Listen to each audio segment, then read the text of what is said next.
Baishapa, Ñandeyara Tapendero Basa. ¿Qué tal mis queridos amigos? ¿Cómo están? Que Dios les bendiga. Continuando con nuestra lección, accidentes de modo del verbo, hoy tenemos la segunda clasificación del modo indicativo.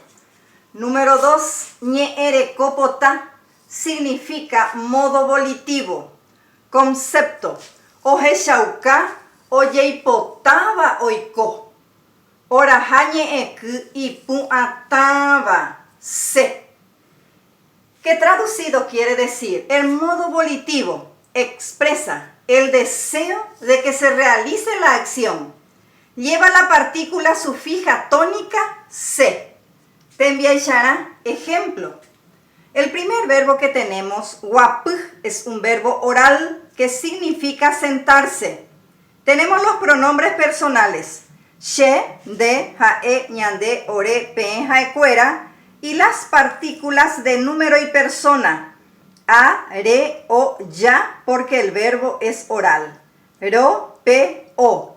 Se le agrega el verbo, en este caso wap, y la partícula del modo volitivo se. Y se conjuga de esta manera.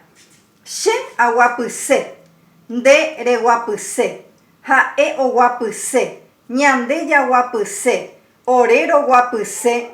Pe pe wap se. Ja e cuera o wap se. Que traducido quiere decir: yo quiero sentarme. Tú quieres sentarte. Él quiere sentarse. Nosotros queremos sentarnos. Nosotros queremos sentarnos. Ustedes quieren sentarse.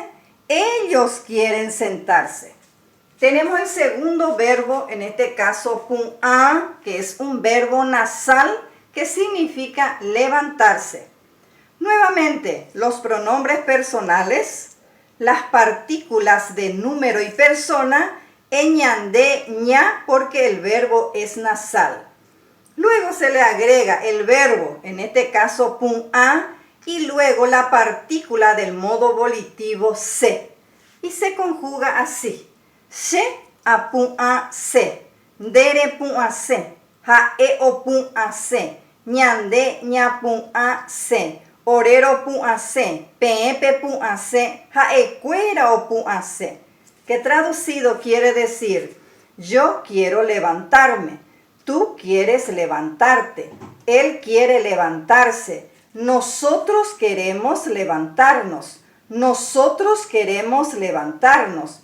Ustedes quieren levantarse. Ellos quieren levantarse. Te enviará ejemplo. Les traje dos ejemplos, dos oraciones. La número 1. She amba apose bo ejaope. Que traducido quiere decir: yo quiero trabajar en la escuela. En esta primera oración, el verbo amba apose con la partícula del modo volitivo se expresa el deseo de que se realice la acción. En este caso, quiero trabajar. La número 2, kame oyo guase getao, que traducido quiere decir: Carmen quiere comprar muchas ropas. En esta segunda oración, el verbo oyoguase con la partícula del modo volitivo se, como dije, expresa el deseo de que se realice la acción. En este caso, quiere comprar. Así termina nuestra lección de hoy.